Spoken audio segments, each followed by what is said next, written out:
Hola Nelson, ¿me estás oyendo?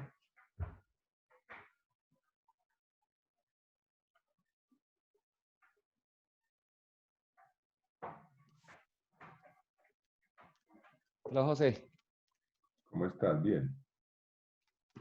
espérame que algo me pasa con el sonido. ¿O será yo?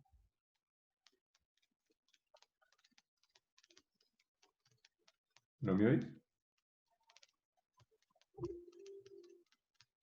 Aló, ¿Qué onda, Nelson?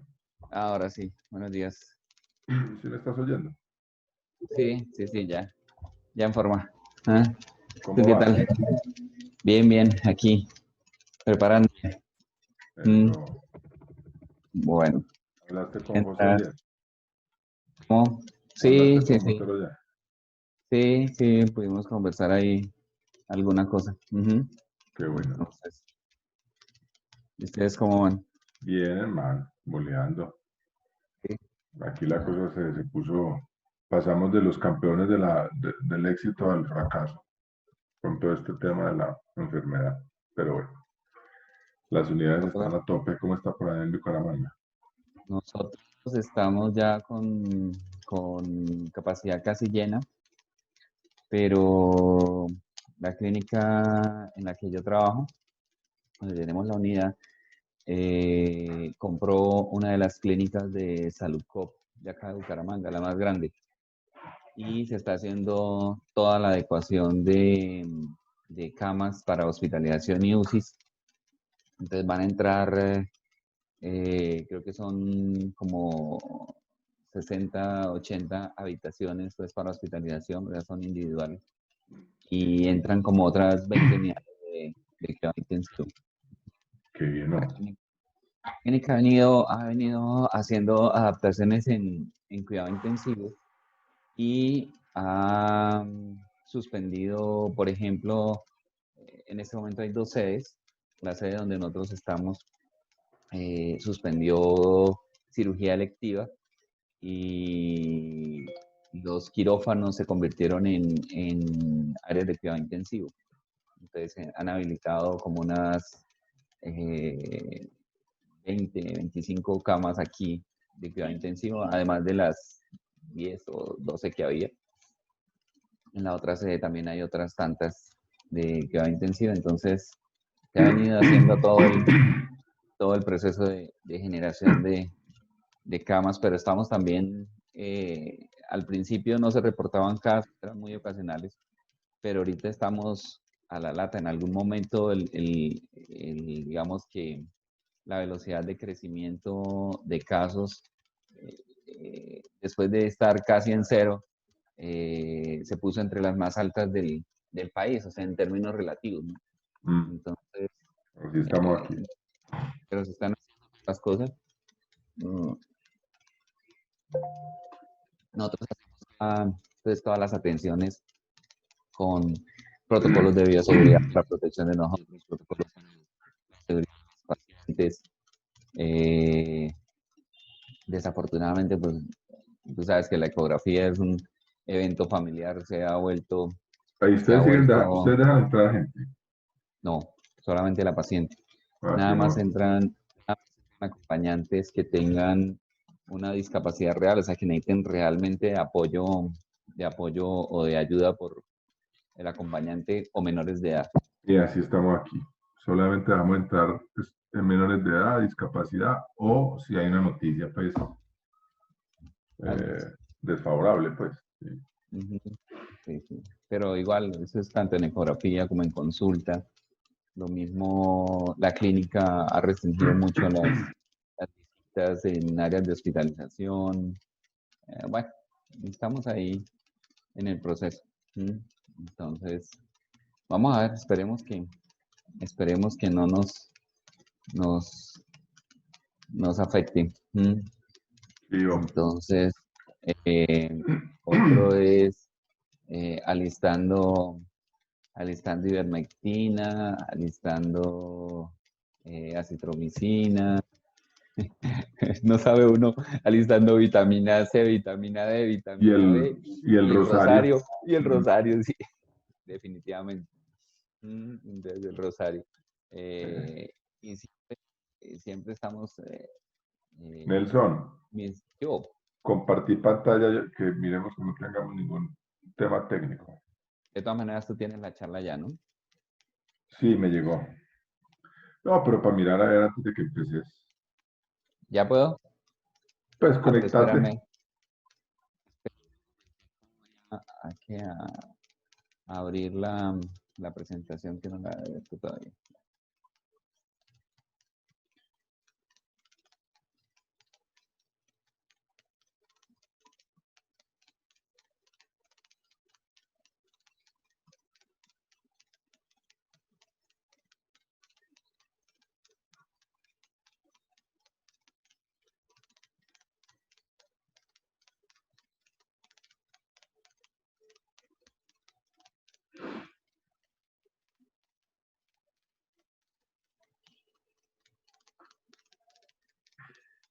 ¿Sí te conectó?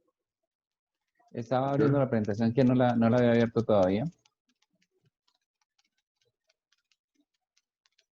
Le digo compartir. Compartir. ¿Cómo vamos? ¿Se abrió? Perfecto. Volverla a cerrar.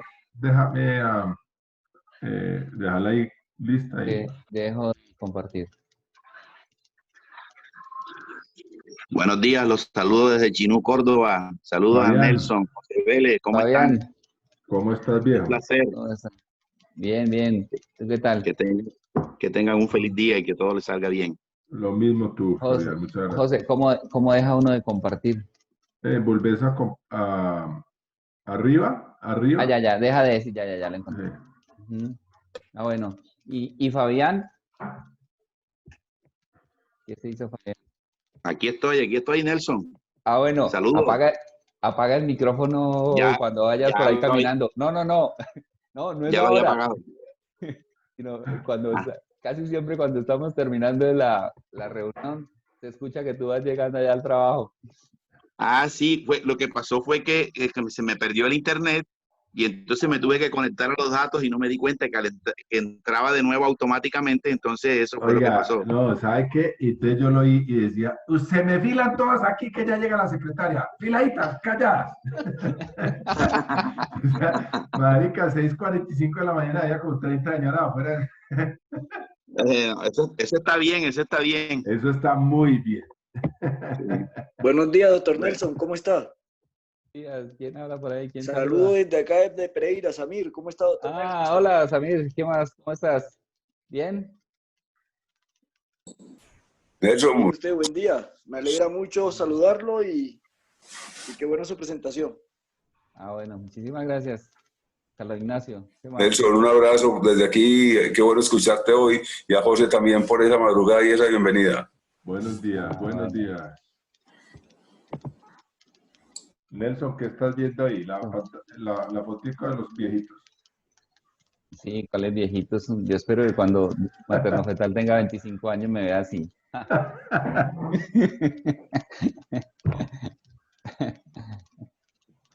Ahí, ahí Quiero espero que... anunciar que hay casito nuevo, que ya Catalina publicó casito, entonces hay que darle a eso. Ajá. Yo me voy a conectar el celular también aquí. No se Ah, mueva bueno, mucho, no, que me parece no. que ese micrófono tiene algún tema, porque a veces cuando te mueves, hace como un cliccito ahí. Ah, bueno. Que aquí, estatua.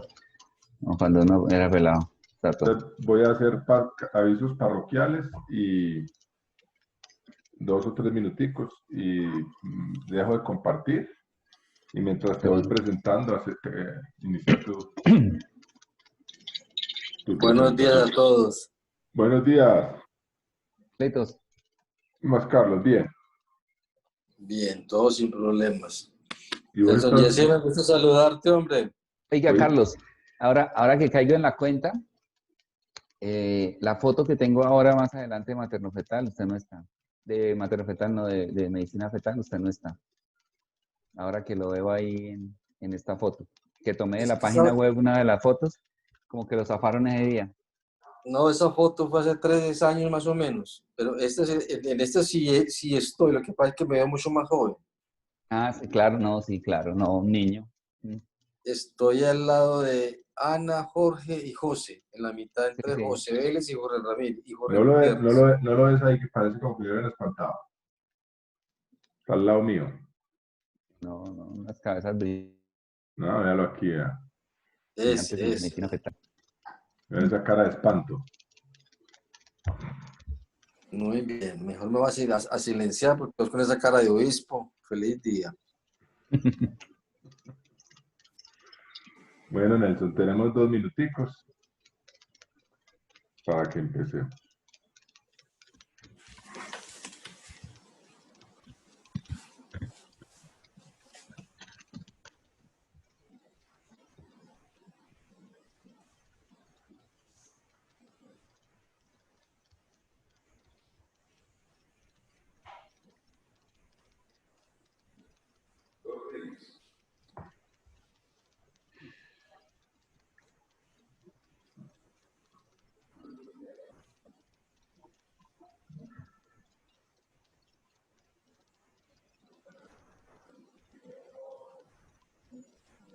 Nelson, ¿el trabajo bien?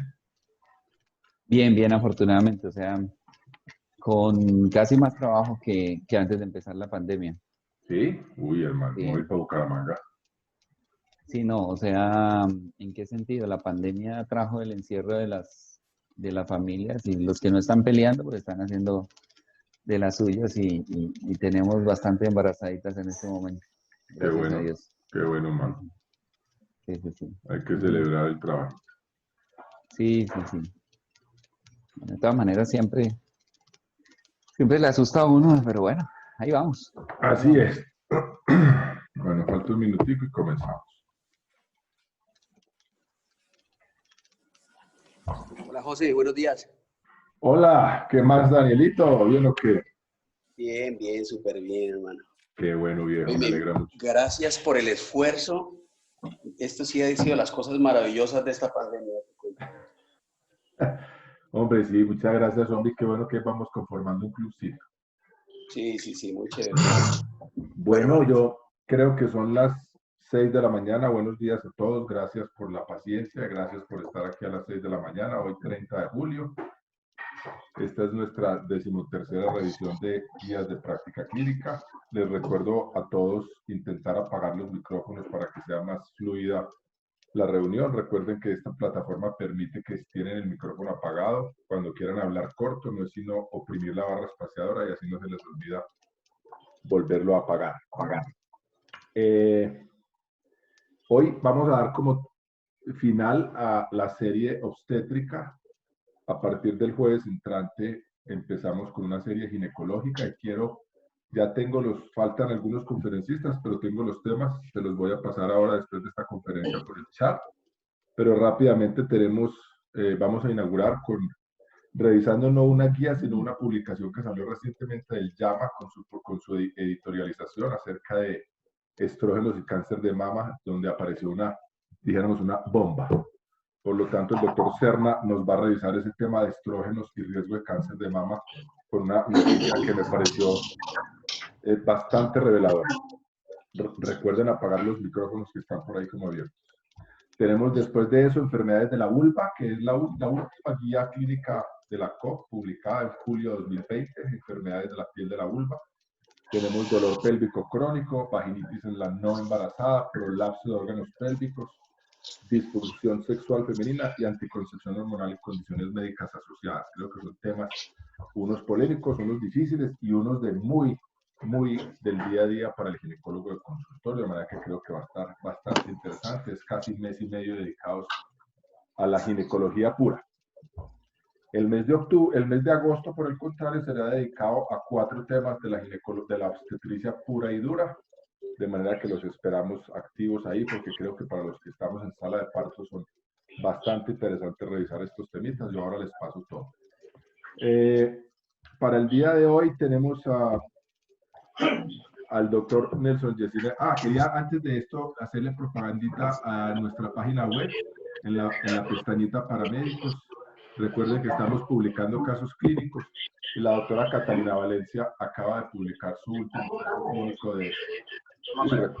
¿Alguien tiene por ahí los micrófonos abiertos? Le agradecería que lo cerrara. Caso clínico de base previa, para que lo revisen con su artículo concomitante. Voy a dejar de compartir para que Nelson se conecte. Voy a tratar de mirar a ver quién está por aquí como... bueno, creo que ya lo cerré. Bueno, el doctor Nelson Yesina Aguilar es amigo personal, amigo de la casa, fuimos compañeros de residencia, nos hemos querido todos estos años y hoy me alegra mucho tenerlo con nosotros. Él, como es la regla general en esta reunión, ha querido ser partícipe y compartirnos un tema que le ha apasionado desde siempre.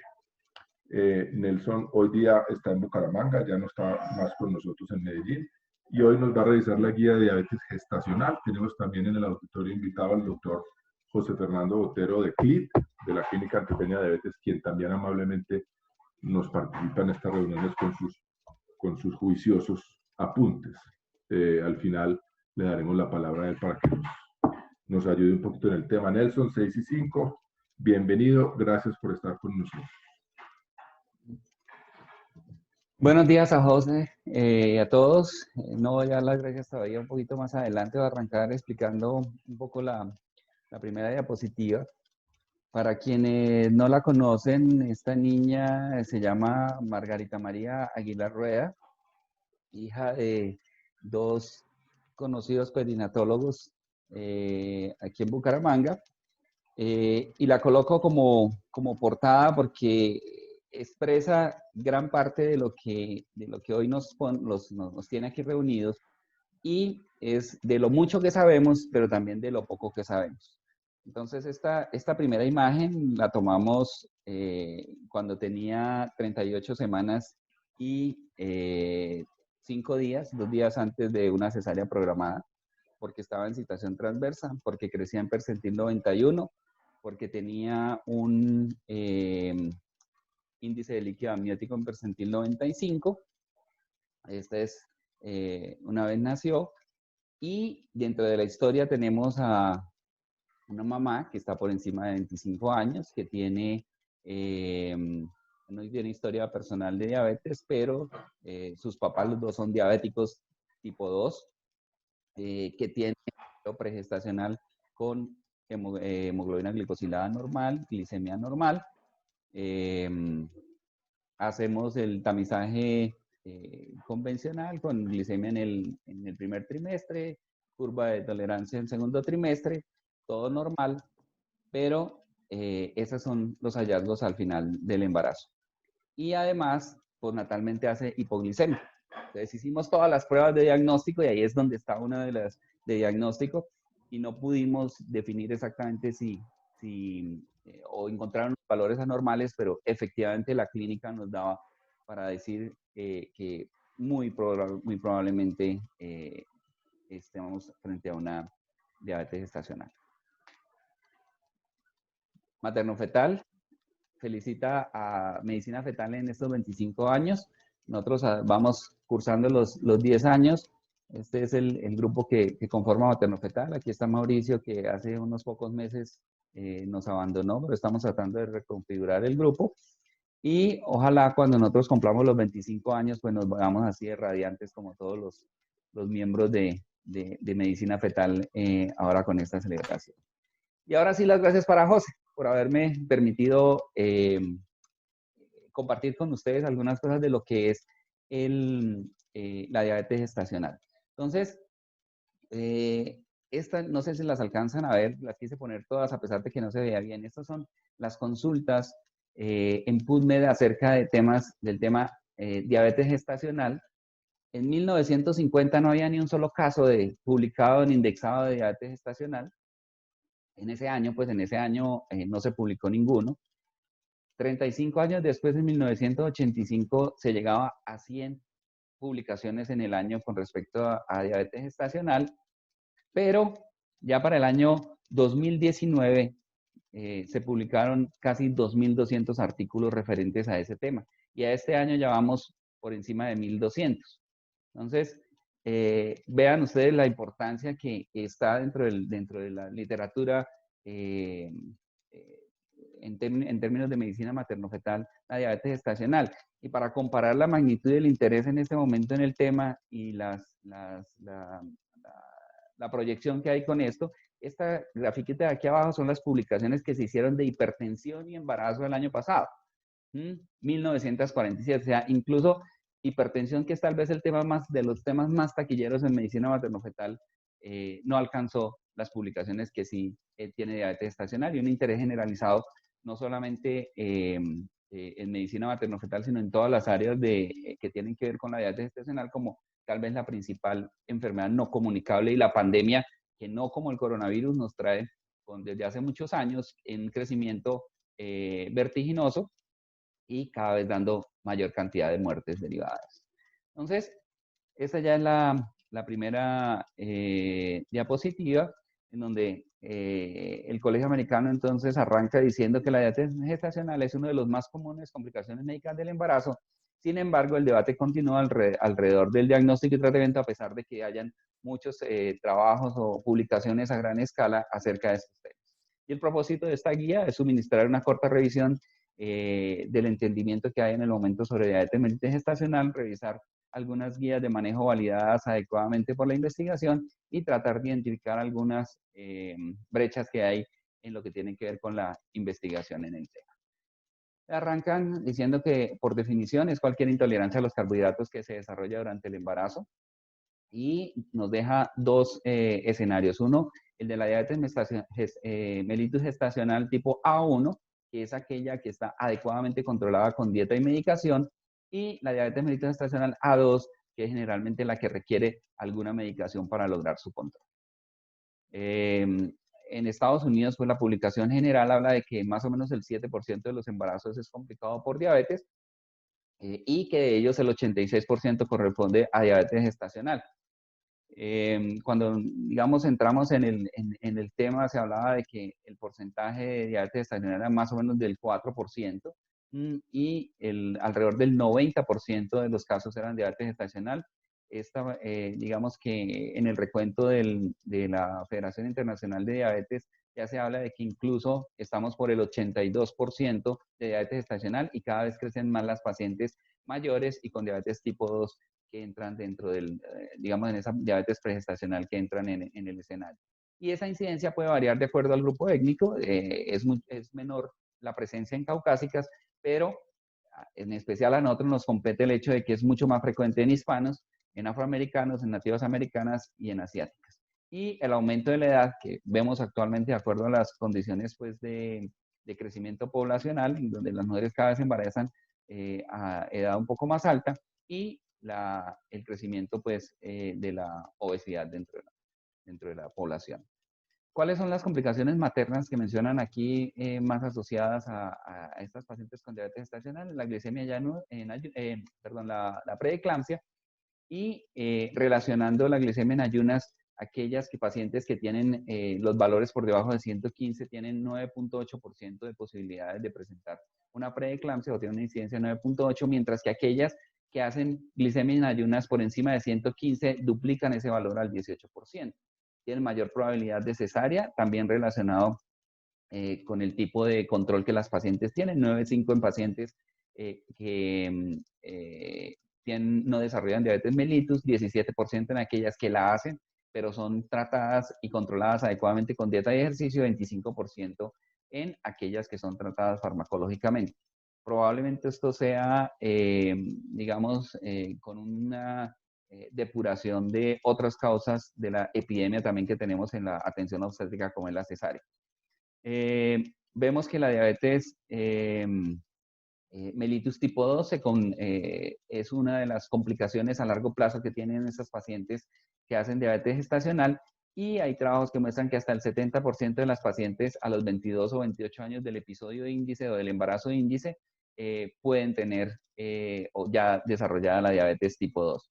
En hispanas, hasta un 60% a los 5 años. Y ya en lo que tiene que ver con las complicaciones fetales está macrosomía, feto grande para la edad gestacional, que son dos conceptos diferentes, en donde macrosomía habla básicamente del peso absoluto del feto postnatal, mientras que el feto grande pues ya es el que estamos tratando con los percentiles de peso en el seguimiento del crecimiento fetal. La hipoglicemia neonatal, la hiperinsulinemia fetal, que es probablemente la causa de esa hipoglicemia al suspender el paso de glucosa al feto, hiperbilirrubinemia, distocia de hombros, trauma del parto, la muerte intrauterina, que es mucho más usual en diabetes pregestacional, no tanto en diabetes gestacional, pero también se ha visto, y la presencia de obesidad durante la infancia y la adultez. También se menciona que dentro del screening está la historia familiar y médica de la paciente, pero con esto, dependiendo de los diferentes trabajos, casi todos dan una posibilidad de diagnóstico o de aproximación a la enfermedad que es menor del 50%. Digamos que actualmente, desde el 2014, antes el tamizaje o la guía del Colegio Americano hablaba de que no había un tamizaje universal. A partir del 2014 empiezan a hacer tamizaje universal, ya que encuentran que es una medida costo efectiva en el diagnóstico, porque aquellas mujeres que cuando se hacía el análisis de riesgo no caían dentro de, digamos, de ese grupo de alto riesgo, sino en bajo riesgo era solamente el 10%. Entonces, hacer todo el proceso para seleccionar pacientes de bajo riesgo teniendo, digamos, los criterios que tenían hasta ese momento, era más costo efectivo hacer el tamizaje universal. Y en Estados Unidos se introdujo desde 1973 el tamizaje con carga de glucosa, en ese momento de 50 gramos, y más o menos se ha llegado a unos niveles de utilización de la prueba del 95% de los ginecobstetras. Entonces, ya entrando en lo que son las preguntas de la guía, ¿cómo debería ser diagnosticada la diabetes mellitus gestacional? Y este es en algunos apuntes, digamos, un tira y afloje entre dos áreas de esta balanza. Una, por un lado, la guía del Colegio Americano, las recomendaciones del statement del Instituto Nacional de Salud de los Estados Unidos, y coloqué aquí aparte la Sociedad Española, porque sabemos que muchos dentro del escenario de medicina materno-fetal en Colombia es adepta y seguidora o somos seguidores de varias guías de manejo con respecto a Barcelona, al Clinic, Valdebrón y otras instituciones allá.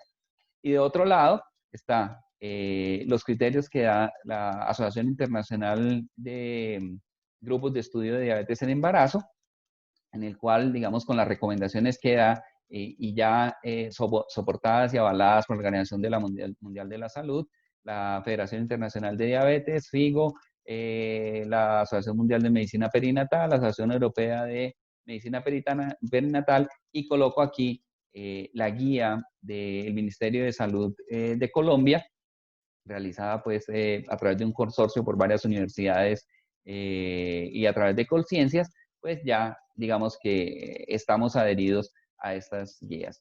Y en un punto medio, la Asociación Americana de Diabetes, que cuando son publicadas las guías para diagnóstico en el año 2010 por la Asociación Internacional, ellos cambian posteriormente sus guías o su plan de diagnóstico a los criterios de la Asociación Internacional, pero en el 2013 nuevamente, a raíz de los statements del Instituto Nacional de la Salud y la recomendación del ACOG, pues se pone en un punto medio, y ustedes ya pueden ver que las guías incluso del 2020 dicen que usted puede usar o bien el tamizaje de 2 pasos o el tamizaje de 1 paso, como está aquí. Entonces vamos a ver qué dice ACOG con respecto del tamizaje. Dice que toda mujer embarazada debe ser tamizada con una prueba de laboratorio para niveles de glucosa, que generalmente debe ser realizado entre las 24 y 28 semanas.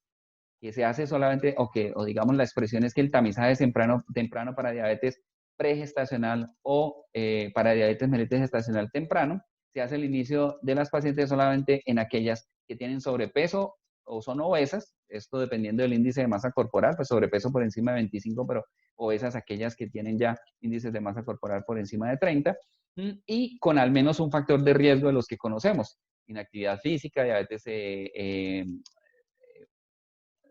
familiar en primer grado con diabetes, etnia de alto riesgo que las mencionamos previamente, que tenga antecedentes de hijos mayores de 4.000 gramos o una diabetes gestacional previa, o que sea hipertensa, que tenga niveles de lipoproteínas de alta densidad menores de 35, triglicéridos mayor de 250 y que pueda tener o que tenga antecedentes de síndrome de ovario poliquístico, signos de resistencia a la insulina, hemoglobina glicosilada mayor o igual de 5,7, historia de intolerancia a la glucosa, hiperglicemia en ayunas y historia de enfermedad cerebrovascular.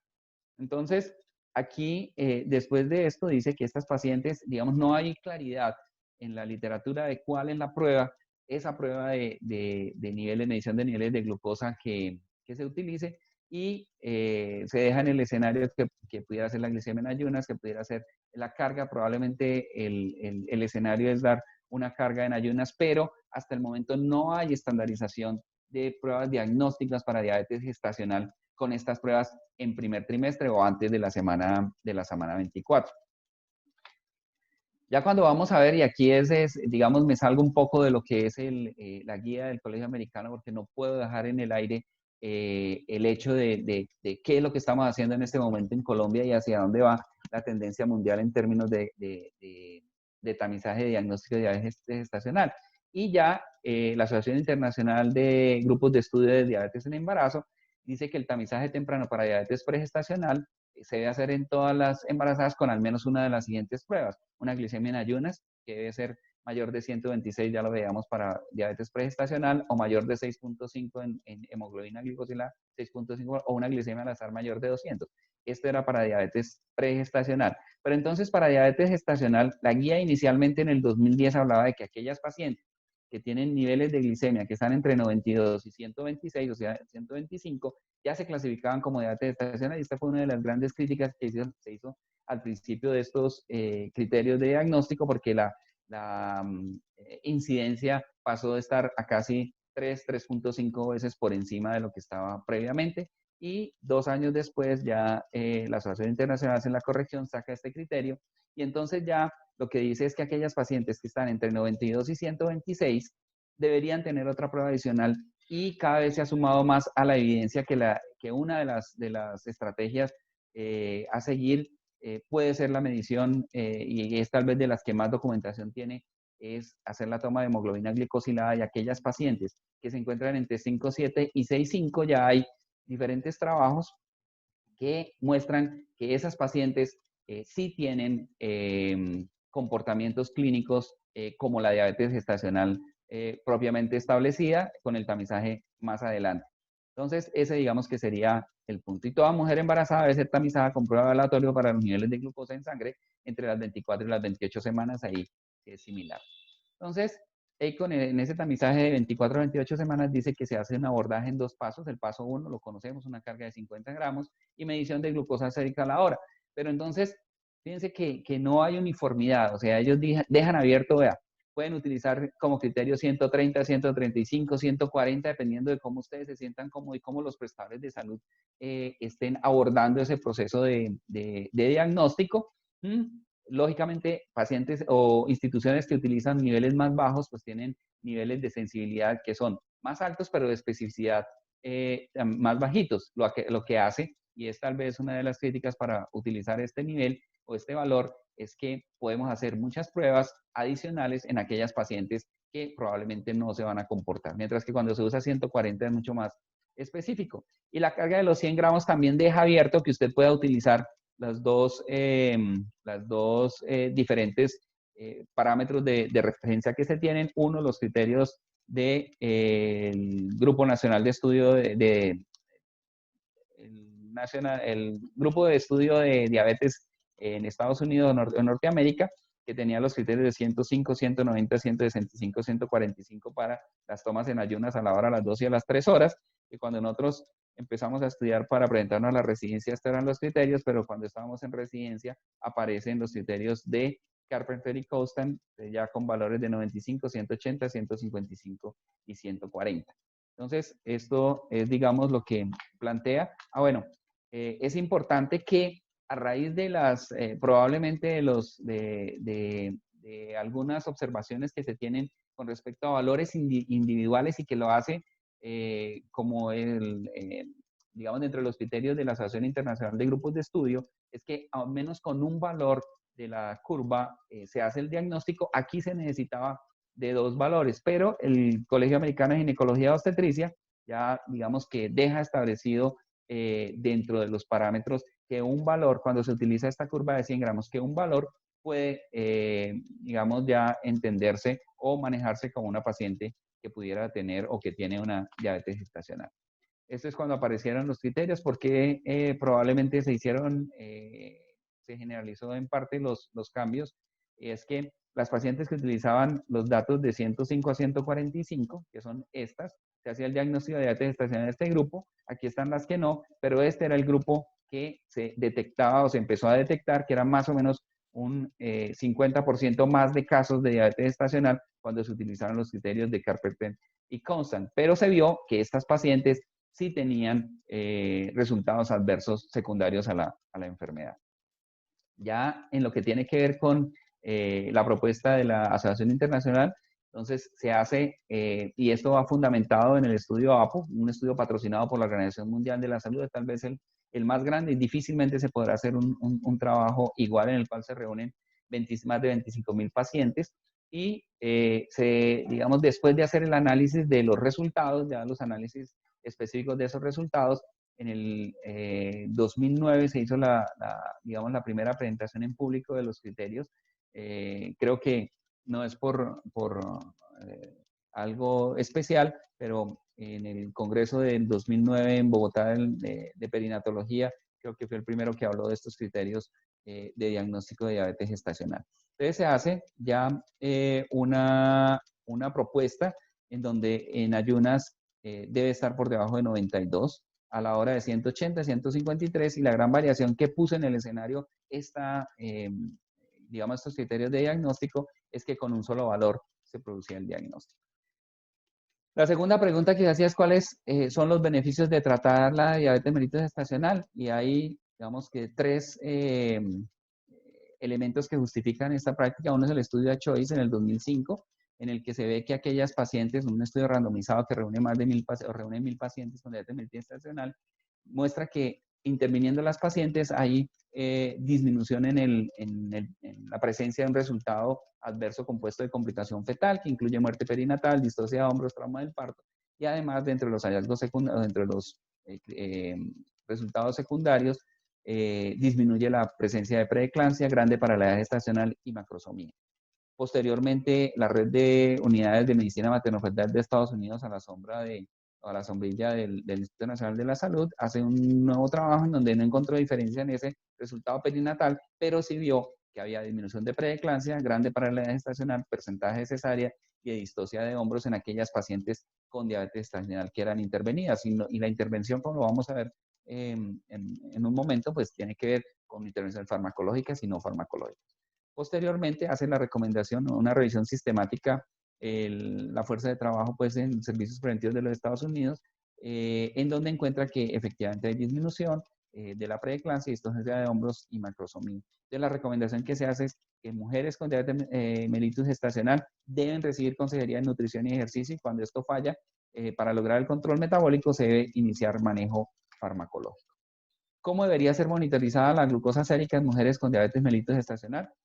Hay evidencia insuficiente para decir específicamente cuál es el esquema, pero digamos que se ha llegado a un consenso en el cual se recomienda que aquellas pacientes que no están utilizando insulina, digamos el abordaje inicial, es hacerlo 4 veces al día, incluyendo la glucometría en ayunas y después de cada comida.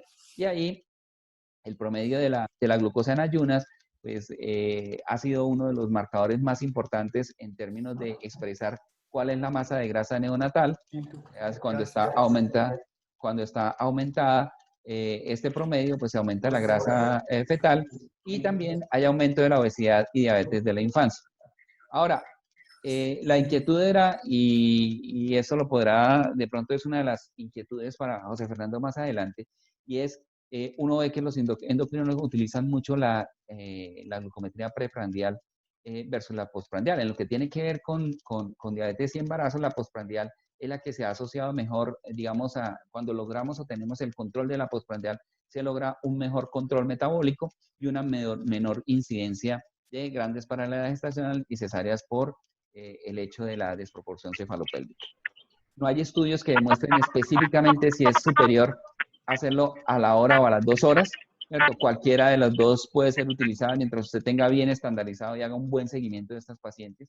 Y si se logra control metabólico adecuado, a que se logre más del 75% de los valores dentro de las metas, podría reducirse incluso a 2 medidas diarias.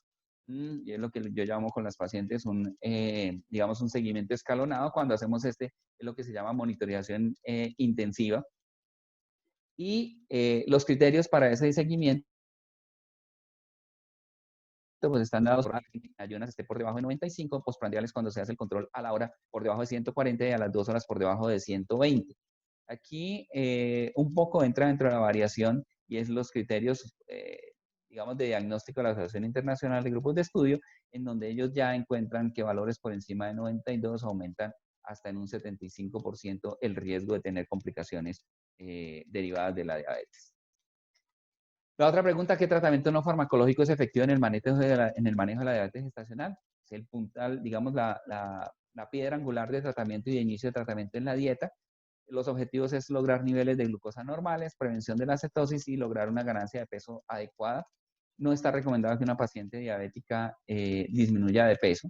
Hay que utilizar un plan individualizado y esto debe ser, o ellos hablan de que sea por un especialista en nutrición certificado o certificada, que dentro de los parámetros de esa composición de esa dieta se disminuya de lo usual, que es alrededor del 50-60% de carbohidratos, se pase a 40%, que se utilicen carbohidratos complejos, ya que ellos tienen una digestión lenta, menos absorción, y eso induce que haya una disminución de la hiperglicemia postprandial. Y el resto de nutrientes en esa dieta, 40% grasas, 20% de proteínas. También recomiendan que sea una dieta fraccionada en el cual se disminuya la carga de cada una de las comidas, o sea, ya no sea desayuno, almuerzo y comida, sino desayunito, almuercito, comidita, pero se incluyan 3 refrigerios o 3 breaks para disminuir las fluctuaciones y las oscilaciones dentro de ese control basal de la glicemia. El ejercicio se recomienda, aunque no hay una diferencia, no hay una evidencia que muestre, incluso hay publicaciones recientes de metaanálisis con respecto de ejercicio en el control de la diabetes durante el embarazo. Dice que no hay una diferencia específica, pero digamos que debido al desacondicionamiento que las pacientes tienen por la condición del embarazo, se recomienda que mantengan una actividad diaria de al menos 30 minutos al día, haciendo 150 minutos a la semana. Y lo otro es la monitorización de la glucosa, como lo veníamos mirando. ¿Qué tratamiento farmacológico es efectivo en el manejo de la diabetes mellitus gestacional? Insulina sigue siendo para el Colegio Americano y para muchas de las guías el tratamiento estándar. Se recomienda que sea un esquema de múltiples inyecciones combinando mediciones de acción, insulinas de acción intermedia prolongada con las de acción rápido. Y este esquema de inyecciones múltiples preferiblemente en casos de un descontrol generalizado. También se deja la opción de que pueda utilizarse un esquema de bolos en aquellas pacientes que tienen persistentemente alguna hiperglicemia selectiva, o sea, la paciente que, por ejemplo, persistentemente tiene hiperglicemia en ayunas, pero postprandiales son normales. Y lo otro que sí se deja mencionado es que los análogos muestran una menor incidencia de hiperglicemia y esto tiene que ver con el momento de inicio de acción de la Aspar y la Lispro como análogos, que es mucho más rápido, que usted le puede decir a la paciente cuando tenga el plato servido encima de la mesa, aplíquese la insulina, debido a que muchas veces cuando se utilizaba la insulina regular, que debía aplicarse 30 minutos antes de la ingesta, se cometían errores en términos de que la paciente se la colocaba, se demoraba en consumir los alimentos y esto producía mayor incidencia de hipoglicemia, y esa es una gran ventaja en este momento de los análogos con respecto a la insulina humana. Con respecto de las de acción intermedia o prolongada, pues la gran ventaja, por ejemplo, en el escenario actual es que la alargina y la detemir requieren nada más de una inyección diaria, mientras que cuando usábamos la insulina NPH, pues requeríamos de 2 inyecciones diarias. El otro punto es los hipoglicemiantes orales. Entonces ellos dicen que no está, digamos que no lo tienen como primera línea debido a que la FDA no tiene, digamos, dentro del perfil de estos medicamentos su uso durante el embarazo, pero hay información bastante abundante en términos de que la metformina, por lo menos una biguanida, que lo que hace es inhibir la gluconeogénesis a nivel hepático, disminuir la absorción de glucosa y aumentar la captación periférica de la glucosa, pues muestra una efectividad clínica similar a la insulina, que cuando es utilizada durante el primer trimestre no aumenta el riesgo de teratogeneidad, pero que sí se identifica que cruza la placenta, y este es donde ha estado, digamos, el quid del asunto y lo que se comentaba en la reunión pasada, en donde deja un poco en el escenario qué es lo que va a pasar con pacientes con esos fetos expuestos a la metformina, en lo cual hay trabajos cuando inician el seguimiento a los 2 años, no hay diferencia en términos de desarrollo de los fetos entre los expuestos o no expuestos, pero cuando empieza a avanzar más el embarazo, la edad, se observa que estos hijos productos de exposición a metformina tienen un depósito de grasa mayor, especialmente la grasa que se encuentra a nivel de los pliegues cutáneos, porque hay también estudios que han mostrado que el porcentaje de grasa visceral es menor en estos fetos. Hace falta seguimiento y ya a mucho mayor escala para poder ver, porque probablemente este sea un efecto protector para factor de riesgo cardiovascular y metabólico más adelante. Habría que mirar eso de acuerdo a la evolución. El gliburide pues sigue siendo una opción cuando no se cuenta ni con insulina ni con metformina, pero el problema es que se ha asociado más a hipoglicemia neonatal, a preeclampsia, en algunos trabajos se vio, y a hiperbilirrubinemia. Está indicada la vigilancia fetal en embarazos complicados con diabetes mellitus gestacional. Probablemente la diabetes mellitus gestacional probablemente controlada o con manejo farmacológico, que es la que llamamos la A2, podría homologarse con una diabetes pregestacional, y esta paciente que sí tiene un riesgo mayor de muerte intrauterina en relación a que haya un mal control metabólico, debería iniciar un control desde la semana 32 de ese bienestar fetal. Se habla de la monitoría fetal y el perfil biofísico, que también nos permite valorar el volumen de líquido amniótico como uno de los efectos de un descontrol metabólico. La diabetes mellitus gestacional controlada y sin tratamiento farmacológico, la A1, probablemente que no está asociada a aumento intrauterina, no requiera de vigilancia especial diferente a la de un embarazo normal hasta las 40 semanas. ¿Cuáles son las consideraciones para el parto en embarazos con diabetes mellitus gestacional? Con respecto a esa paciente A1, un manejo expectante hasta el término, no requiere intervención antes de las 39 semanas, y en la guía se considera apropiado llevar a estas pacientes hasta las 40 semanas y 6 días con los test anteparto indicados para esa edad. Y los estudios muestran que no hay diferencia en términos de presentación de cesáreas o de complicaciones con aquellas pacientes que en los estudios o se les ha iniciado inducción a las 18 semanas. Bueno, y mencionan que aquellas pacientes en donde se hace esta inducción sí presentan más morbilidad neonatal en términos de posibilidad de membrana hialina, pero estos aumentan mayor proporción los grandes para la edad gestacional. Con respecto de la A2, que es la pobremente controlada, no hay una guía que dé una evidencia suficiente, pero consideran que podría ser adecuado llevarla hasta las 37, después de las 37 semanas, hasta las 38.6, y solamente se indicaría la terminación del embarazo antes de esta fecha, de las 37 semanas, en aquellas pacientes que tienen un bienestar fetal alterado. El control de crecimiento fetal por ultrasonido es razonable a la luz de la mayor proporción de macrosomía y posible distocia de hombros, y hablan de que es importante informar a la paciente y considerar la realización de cesárea electiva en aquellos fetos mayores de 4.500 gramos. Ya es diferente posiblemente ese peso para definición de una cesárea electiva entre población caucásica, o si vamos a ir a los países nórdicos, en donde más del 90% de los nacimientos están por encima de los 4.000 gramos, pues probablemente sea diferente a población hispana, en donde 4.500 gramos pues ya probablemente está por encima de las proporciones. Y la última pregunta que responde la guía: ¿cómo debería la mujer con diabetes mellitus gestacional ser estudiada y aconsejada en el posparto?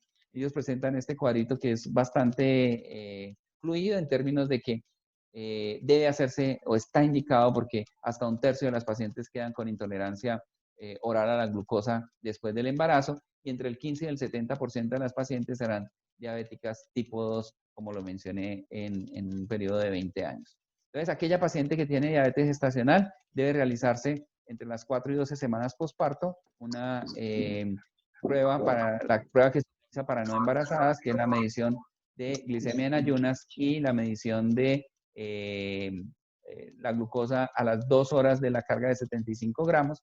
Y vamos a pasar a aquellas pacientes que están, digamos, los dos extremos son aquellas pacientes que están con una glicemia en ayunas por debajo de 100 y a las 2 horas menor de 140, que son las pacientes normales, que no tienen diabetes, pero la recomendación es que estas pacientes sí se hagan un control glicémico cada 1 a 3 años y mantengan un control de peso, buena actividad física.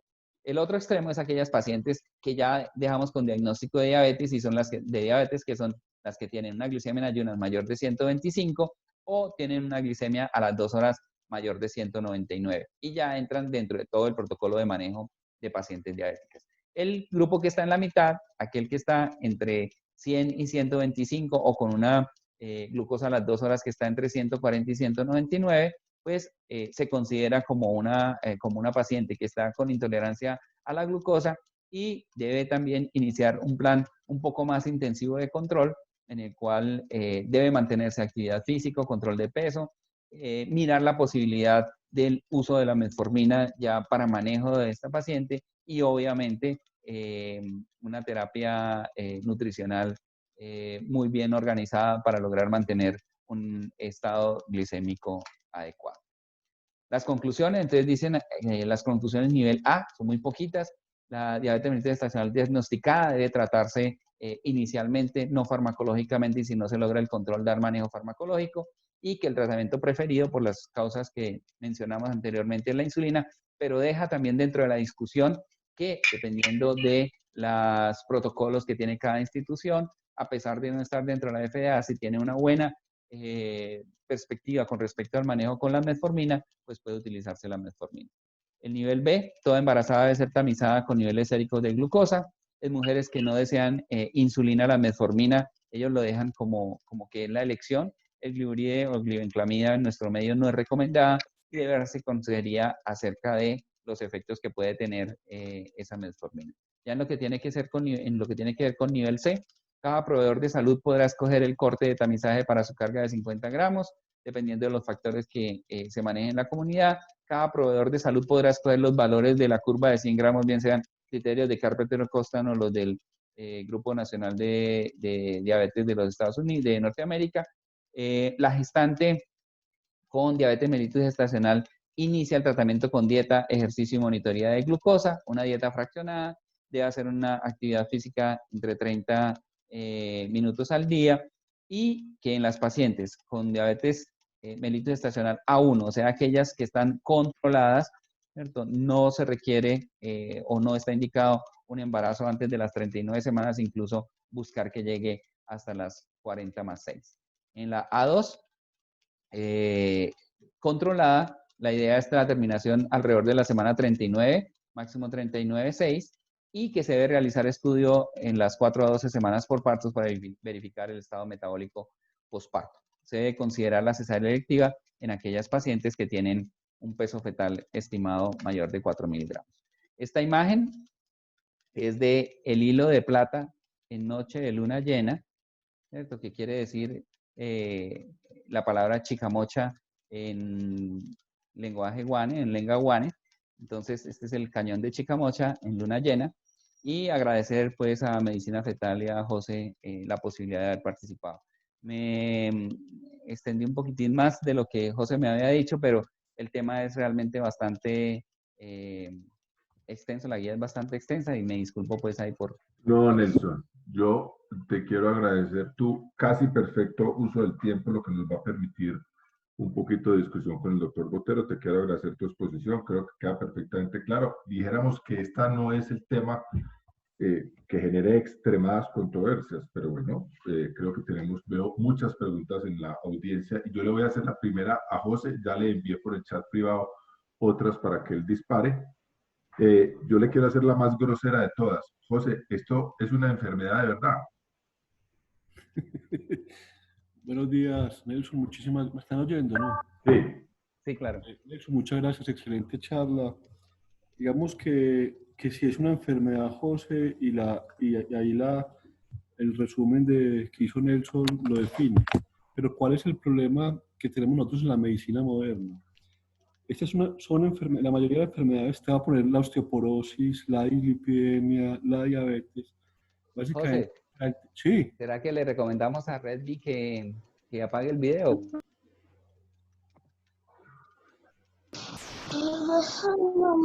Bueno, ya. Listo. Aló. Ya, todas dale. las enfermedades de dislipidemia, osteoporosis, diabetes, hipotiroidismo, digamos que son mucho que nosotros decimos enfermedades de papel, porque el concepto básico de la enfermedad es si yo estoy enfermo, pero ahora la enfermedad básicamente desde el punto de vista de tamizaje es de probabilidad. ¿Cuál es la probabilidad de que yo desarrolle un evento? Y básicamente ustedes saben que desde el punto de vista epidemiológico hay 5 preguntas que te definen si uno debe tamizar o no y si debe tratar la enfermedad. Primero, ¿cuál es la prevalencia de la enfermedad? Segundo, si se conoce la historia natural de la enfermedad sin tratamiento. Tercero, que se conozca la enfermedad, se conozca el tratamiento, si mejora los desenlaces. Cuarto, si existe una prueba que sea lo suficiente de sensibilidad y especificidad para hacer. Y quinto, ¿cuál es el riesgo? Si yo le meto todas estas preguntas a la diabetes gestacional, posiblemente la respuesta es sí, y por eso es que se recomienda tratamiento. Tiene alta prevalencia, dependiendo de los criterios de diagnósticos, está entre el 7 y el 18%. Se sabe los eventos adversos, como los habló muy bien Nelson, mire que hay tratamientos que están definidos y que mejoran los desenlaces y tiene una prueba diagnóstica que es clara. Básicamente puede tener discusiones ahora cuál utilizar y básicamente el riesgo de tratar es muy bajito. O sea, básicamente si ustedes ven la evidencia clínica, el riesgo del tratamiento es muy bajito, entonces desde el punto de vista práctico uno sí lo podría considerar una enfermedad y sí se justifica hacer el enfoque que demostró Nelson. Perdóname la grosería, José. Lo digo, José, porque si ustedes leen en este momento, hay una tendencia en Estados Unidos que llama sobrediagnóstico, que es lo que tú dices. Que básicamente ahora, como estamos utilizando todas estas herramientas, entonces básicamente estamos entrando en un sobrediagnóstico con el riesgo de sobretratamiento y el riesgo de hacer daño por sobretratar.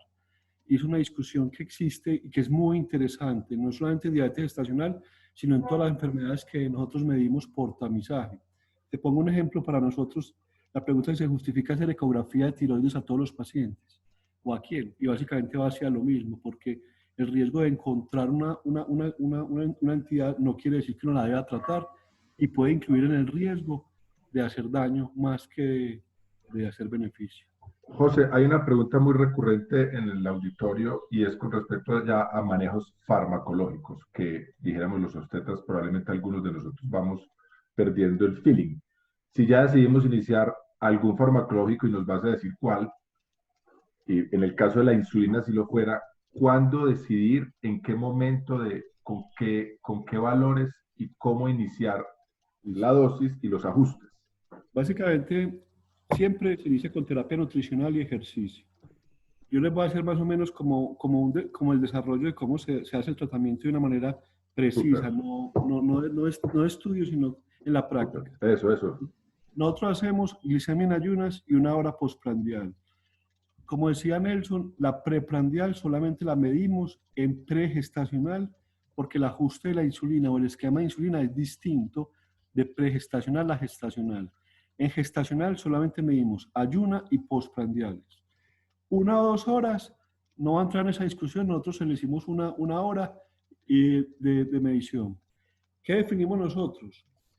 Que si el 75% de las veces, o lo podemos ver, si hay una alteración del 25% de las glucometrías que usted mide en un periodo están por fuera de metas, usted requiere iniciar tratamiento farmacológico. Me explico. Cuando usted les pide ayunas 1 hora, usted lo que hace a los 8 días es mirar el porcentaje por patrón, o sea, usted mira por ayunas, por desayuno. Entonces, les pongo el ejemplo típico. Llega la paciente a los 8 días con la nutrición, está muy estable. ¿Qué quiero decir? Yo cuantifico el porcentaje. Yo veo que ayunas está el 100% en metas. ¿Qué quiere decir? El número de glucometrías que estén por debajo de 95 sobre el número de glucometrías que se hice. Y básicamente yo sé qué porcentaje están en metas. Si el porcentaje que está en metas es por encima del desayuno, pongamos, que dicen, no, todas están en metas, pero por encima del desayuno están todas altas, ahí es cuando hay indicación de empezar tratamiento farmacológico. Digamos que, como habíamos hablado la vez pasada, la metformina nosotros no la estamos utilizando como primera línea, por lo que dice la COC también. Básicamente es porque como pasa la placenta, el riesgo a largo plazo no se puede asegurar. Entonces, básicamente nosotros hablamos muy bien con el paciente y le definimos y le contamos todo esto. En caso de iniciar insulina, que quiere decir que el 25 esté por fuera de la dosis, empezamos la insulina de acuerdo al patrón glucémico alterado. Me explico. Si en este paciente que le estoy diciendo el patrón glucémico alterado es post desayuno, yo empiezo con una insulina rápida antes del desayuno. Básicamente la dosis que empiezo son 4 a 6 unidades para que no se enreden. Empiecen 4 unidades de insulina rápida. ¿Cuál? Lispro o Novorapid porque la pidra no está aprobada. Si en cambio, si el patrón fuera que me trajo la glicemia en ayunas, o sea, están por encima, el 25% de lo que me trae está por encima de 95, le empiezo una de acción larga en la noche. En las cortas hay disminución del riesgo de hipoglicemia. En las largas uno podría empezar NPH inclusive. ¿Cuál es el problema de empezar NPH en este momento? En este momento nosotros decimos que es un pecado poner una jeringa de insulina cuando ya hay pen de insulina y el aparato. Entonces posiblemente la NPH se podría utilizar, ojalá pudiera venir en pen, pero como no viene en pen, por eso es que utilizamos más que todo la de Temir, porque realmente los estudios muestran que son iguales. Entonces, cuando se va a utilizar, que tiene un patrón de hiperglicemia en ayunas, usted empieza es una basal en la noche, básicamente entre Detemir y NPH, que son las que nosotros utilizamos. Si hay dos patrones que están alterados, eso se llama un patrón de plus. Usted puede utilizar 2 bolos. Si está alterado al postdesayuno y ayunas, puede utilizar un patrón de bolo antes del desayuno y la NPH o la basal por la noche. Si las 4 están alteradas, se empiezan las 4 y la dosis es la misma. 4 unidades en cada perfil el que esté alterado.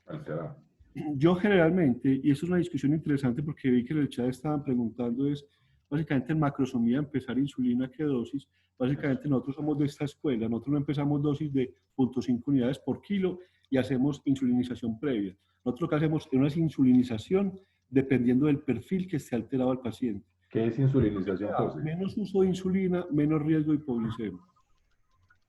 ¿Qué es insulinización? La insulinización plena es cuando yo pongo, por ejemplo, 0.5 por kilo, entonces tengo que poner 30 unidades, la mitad en basal y la otra mitad entre el bolo de insulina. Okay. Es una insulinización plena, nosotros llamamos de un basal bolo completo. En cambio, nosotros lo podemos empezar, depende del perfil, pero la mayoría de veces empezamos un perfil de insulinización dependiendo cuál es el patrón que esté alterado. Nosotros, en nuestra experiencia, básicamente la que más empezamos es las basales, que es de Temir por la noche, y las mujeres embarazo se ve mucho que tienen como un aumento de la resistencia en la mañana y la dosis prandial que más se utiliza es la dosis del desayuno. Ya. José, aquí pregunta para que sigamos con el tema de la insulina, si en el caso de que ya haya fetopatía, el control glicémico cambia, o sea, las metas cambiarían, si ya hay fetopatía. Eso es una muy buena pregunta. Cuando usted lee la diabetes gestacional, la mayoría de las cosas no tienen evidencia clínica. Y básicamente la de las metas es una de ellas. No existe evidencia clínica que defina cuál es el mejor nivel glicémico para diferenciar. Eso viene básicamente de datos observacionales, no de estudios clínicos. Y básicamente los que recomiendan la diferenciación de las metas son los alemanes. En la guía de diabetes gestacional de los alemanes, es los únicos, y básicamente es una tendencia que yo estoy de acuerdo, que recomiendan las metas diferenciales. Metas diferenciales es que la mayoría, 95, 140. Si usted tiene un desenlace clínico ya, como macrosomía o polidramios, usted baja la meta a 85 y 120. Pero por el contrario, si usted tiene digamos que un retardo, un pequeño parada gestacional y un percentil por debajo del 10, usted puede flexibilizar las metas, 105 en ayunas y 140, 160. ¿Y esto de dónde sale más o menos para que me entiendan? Unos problemas de evaluar la evidencia clínica y sobre todo en materno-fetal es que hay multidesenlaces. ¿Qué quiere decir? Usted no está tratando solamente un bebé, sino la mamá. Y hay muchos desenlaces que está tratando. Entonces, La macrosomía se previene y los estudios han demostrado que cuando usted tiene glicemias muy controladas, previene la macrosomía. En cambio, los desenlaces de maduración fetal y preeclampsia se pueden prevenir con niveles más altos. Entonces, por eso es que básicamente los alemanes, que son los que más han hablado de esto, son los que tienen metas diferenciales. José, ¿por qué no nos contás? Yo sé que ya dijiste que la metformina ustedes tampoco la tienen como de nivel de primera línea, sin embargo, la guía abre un camino en varias opciones cuando no hay acceso a la insulina, cuando la paciente no quiere, cuando está muy cara para ella. De todas maneras, ¿es segura? ¿Qué piensas de la metformina? Porque ahí hicieron una pregunta en el chat acerca de la metformina y parto pretérmino y desenlaces posteriores. ¿Qué opinas de eso? La de parto pretérmino, sí. Es una cosa que sí es un hecho y no se sabe el motivo por el cual hay parto pretérmino. Lo importante es que es una diferencia que no es clínicamente significativa, es una diferencia de una semana, pero que esa diferencia desde el punto de vista de ensayos clínicos no ha demostrado que tenga desenlaces clínicamente significativos. Por eso es que no, la mayoría de las guías no la ponen como un efecto importante. Aunque, como les decía, que es en los pacientes que vienen, en los estudios de diabetes tipo 2, que que se están en este momento, salen este año o el año entrante, vamos a resolver esa pregunta. Básicamente, el problema, ¿cuál es? Como atraviesa la placenta, hay un cambio en el ambiente placentario. El efecto a largo plazo que pudiera existir, básicamente, es el riesgo de obesidad y de síndrome metabólico en los bebés. Y en los estudios que se observan en mamás que han recibido metformina durante el embarazo, básicamente ese es digamos que lo que se está observando, con las limitaciones que pueden tener los estudios observacionales y sobre todo de ese tipo. Que básicamente una discusión es esa. Entonces, ¿cuál es el desenlace a largo plazo? El desenlace a largo plazo va a ser obesidad y posiblemente síndrome metabólico y riesgo de diabetes. Entonces, esa es la gran pregunta. ¿Qué pienso yo? Digamos que posiblemente falta todavía más evidencia para sacar una conclusión. Lo que yo he aprendido de trabajar con ustedes es que uno trata un binomio y el riesgo neonatal es importante. Me parece que muchas veces uno está metido solamente en el riesgo neonatal a largo plazo, cuánto nació y cómo le fue al bebé, pero la salud del bebé a largo plazo es muy importante. Entonces yo digo que uno tiene que ser cauto, digo que ni el primero ni el último. Por eso es que las restricciones de uso básicamente se dan a pacientes que no quieran, ¿cierto? A pacientes que tengan un perfil de resistencia a la insulina muy alta, en que uno sea capaz de manejarlos solamente con insulina, y los que tienen altos requerimientos de insulina. Básicamente nosotros lo estamos utilizando ahí por esta razón, José. José, yo una última preguntita aquí de Daniel Ronderos en Cali, comentarios sobre el diagnóstico en un paso con carga de 75. Nosotros ya tenemos instaurado para nosotros en nuestro esquema el diagnóstico o el tamizaje con un paso. ¿Tú qué piensas? ¿Hay evidencia de que sea mejor porque la guía todavía recomienda el de 2 pasos? Básicamente, ¿cuál es el problema de recomendar 2 pasos a un paso? Y te lo voy a decir así. Desde el punto de vista práctico, cuando usted hace la prueba de un paso, si ustedes se dan cuenta, ustedes están añadiendo un perfil de pacientes que no añadían antes. Me explico. La prueba de 2 pasos te da básicamente los pacientes con hiperglicemia postprandial. Porque cuando se hace tamizaje, solamente es postprandial y necesita 2 medidas. En cambio, si ustedes posiblemente lo que están viendo ahora con el crecimiento es que la prueba de un paso te está aumentando un pacientes que vos no tenías, que son los de ayunas. Claro. Entonces, la hiperglicemia, que posiblemente el comportamiento sea distinto. A mí me parece interesante eso porque ahí mire que lo esbozó. No es lo mismo tener un patrón de hiperglicemia postprandial de riesgo que un patrón de hiperglicemia en ayunas de riesgo, ni materno ni fetal. ¿Cuál es el problema? El problema es que, como yo les digo a ustedes, con una prueba de tamización, los pasos, básicamente los pasos de la prueba de tamización están muy bien estructurados para 2 pasos, no para un paso. Es decir, el ACOIS y los 2 estudios grandes que hay de evidencia clínica utilizan los criterios diagnósticos de 2 pasos. Y hay uno que utiliza los de la MS, que era de un riesgo de un paso, pero postprandiales. ¿Cuál es el problema? Que no tenemos estudios clínicos de evidencia utilizando la metodología de un paso. Entonces, la pregunta que uno se hace es si ese aumento de la prevalencia, que es del 7 al 18, se da por pacientes de hiperglicemia en ayunas, posiblemente sea otro fenotipo. Yo todavía no tengo una evidencia de ensayos clínicos que me pueda decir si también tratar ese tipo de pacientes va a disminuir el riesgo o el beneficio. Entonces, básicamente la discusión va en ese sentido, que con 2 pasos hay toda una evidencia construida, con un paso no hay. El riesgo se sabe, pero no hay ensayos clínicos, entonces por eso es que muchos, digamos que todavía prefieren los 2 pasos. Sin embargo, la mayoría de países adopta un paso. Es más fácil y Mucha gente aún. Sí, doctor, tranquilo, cuente. No, yo creo que estaba en el consultorio ya organizando la consulta.